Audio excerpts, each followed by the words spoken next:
Sorry, I'm not interested. We already have a solution. It's too expensive.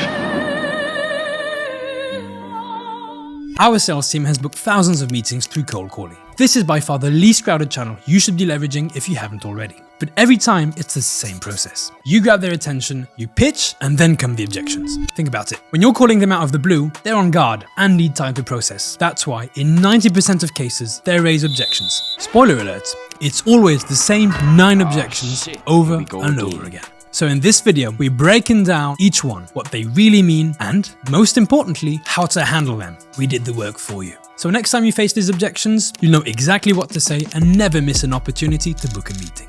We've collected 9 real calls from the 1,000 plus our team made in the last 3 months, all featuring these same objections. Let's dive into the first one. I'm not interested. Let's be real. When someone says this, it's usually not about your offer. It's just a knee-jerk reaction to a cold call they weren't expecting. So instead of pushing back, let's start with empathy. Done. I totally get it, man. You probably get tons of these calls, and I'm guessing you've got most of this handled already. This lowers their guard. You're not fighting them, you're agreeing.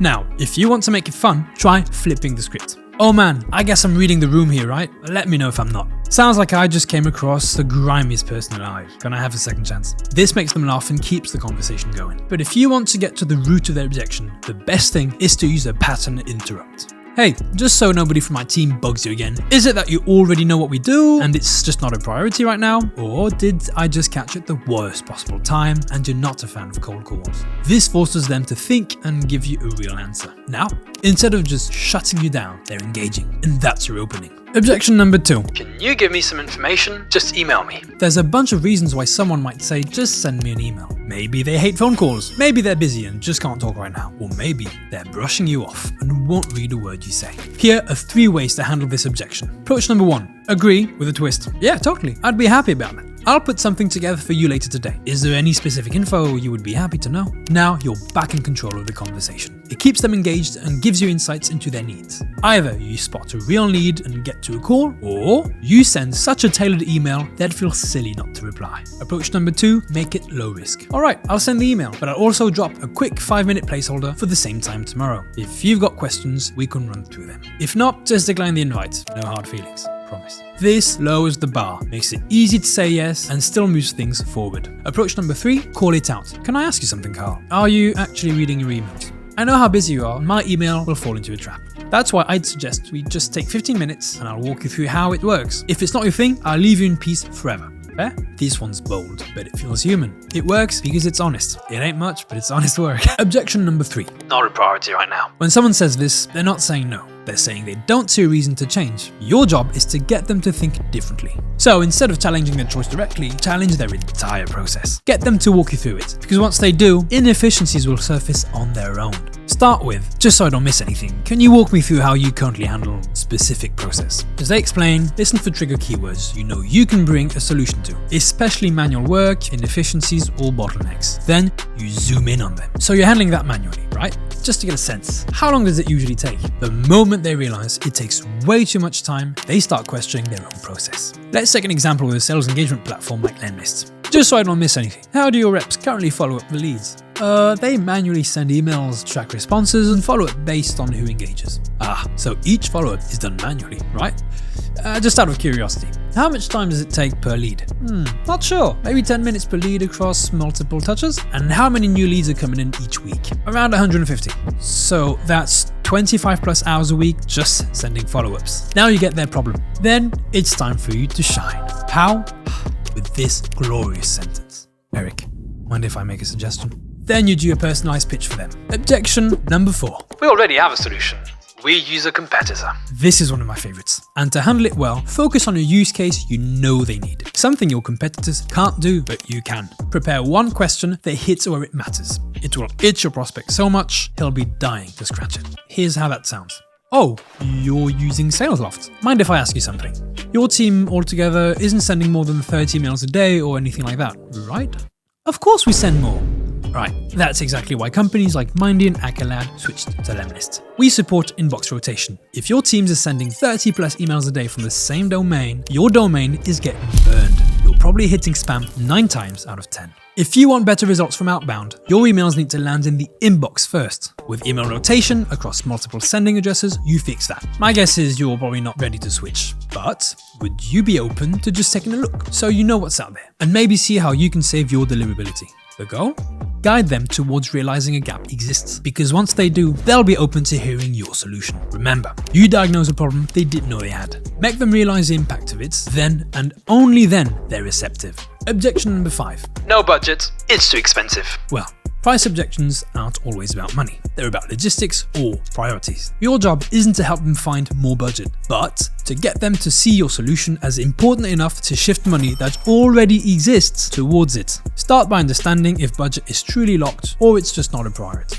Hey Jason, just so no one from my team bothers you again, would you mind giving me a sense? Is budget completely out for this cycle? Or is it just that any new spend requires jumping through a million hoops? If they confirm there's no budget, challenge their thinking. Do you feel like the budget you've been given is actually enough to solve this problem? Now, they have to acknowledge whether their current spend is working. If they say yes, shift the conversation to cost versus results. With cost being the most important thing to your CEO, how does that compare to actually getting results and solving this problem? This reframed the conversation, because saving money means nothing if they're still stuck with the same problem. If they're still hesitant, position your solution as a way to cut costs elsewhere. Yeah, I'm hearing this a lot from other sales leaders. That's exactly why I called. Many teams are juggling multiple tools for outreach, CRM, and reporting, which ends up costing more and slowing reps down. If you're open to it, I can show you how we're helping teams consolidate and cut those costs. And if they're still not ready, remove the pressure. No worries, if budget opens up later, would it help to at least see how this works now so you already have a plan in place? Here's the trick. Don't push them to find budget. Instead, challenge how they're spending existing budget and whether it's actually solving their problem.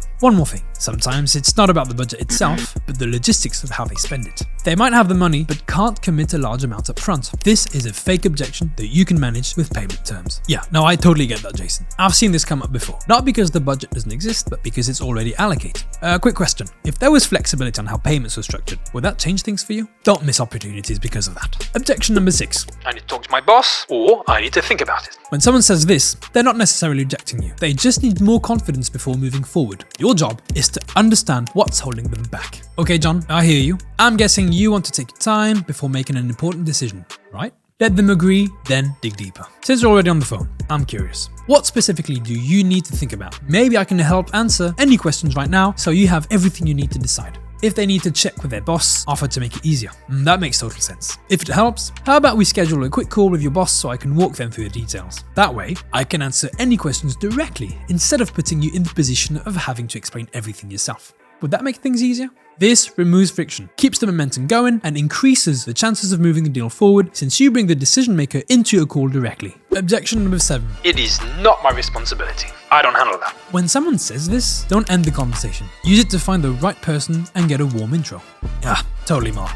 That's on me. Honestly, it's sometimes a 50-50 chance where something like lead ownership across outbound campaigns falls. Sometimes it's under sales ops, sometimes rev ops. Just so I don't call the wrong person again, would this be something Karen handles since she runs rev ops? If they confirm it's not their responsibility, don't just ask for a name. Get permission to mention them. Yes, got it. I was planning to reach out to Karen anyway. Could I ask for a ridiculous favor? Would you be completely against me mentioning that we spoke, just so she knows I'm not coming out of the blue? Now, instead of cold outreach, you have a warm referral, making your next conversation much easier. Objection number 8. I'm too busy and I don't have time. When someone says they're too busy, it's usually not about time. It's about priority. Your job is to make it easy for them to give you a moment now or secure a time when they will be available. If they say, "You caught me in the middle of a meeting," keep it quick. I totally get that. Can I have 30 seconds to tell you why I'm calling? If it doesn't make sense, I'll let you go. If they're rushing, secure a real follow-up. Look, I'm not going anywhere. I'll call you back. But let's find a time when you can actually expect my call. What works for you? If they've hung up on you before, acknowledge it and reset the conversation. Hey Kate, we spoke on the 20th of March around midday I think it was, and you were slammed getting ready for a big meeting. You even hung up on me. Hey, no worries, I get it. I called out of the blue, but I took the time to prepare for this call, and I promise this isn't just a random sales pitch. Give me 28 seconds to tell you why I called back, and if it doesn't make sense, you can hang up on me again. And if you've spoken to them before, reference it to pick up where you left off. Hey, I spoke to you in June, and back then you mentioned the bad reply rates on your outreach campaign. Just curious, where do things stand now? This keeps the conversation open whilst respecting their time. Last but not least, objection number 9. How did you get my name and number? Easy, just say, "Oh, with the Lemlist of course, best phone number provider out there." uses waterfall enrichment with 4 different providers. You should definitely check it out. Then flip it back on them. By the way, how does your team usually find contact info? What to process? If they mention anything manual, dig deeper. So you're doing that manually, right? How long does that usually take per contact? You get it. Push it back to them to spot their problems. And that's it. The 9 most common objections and exactly how to handle them. Objections aren't roadblocks. They're just conversations waiting to happen. Now that you have those strategies in your back pocket, careful they don't get stolen, phrases like "I'm not interested" or "it's too expensive" are opportunities rather than dead ends. It's all about perspective. You've got the tools to keep the conversation going and land those meetings. Try these approaches in your next calls and drop a comment letting us know if they worked for you. And if you're wondering how to do cold calling the right way, check out this video right here. Peace.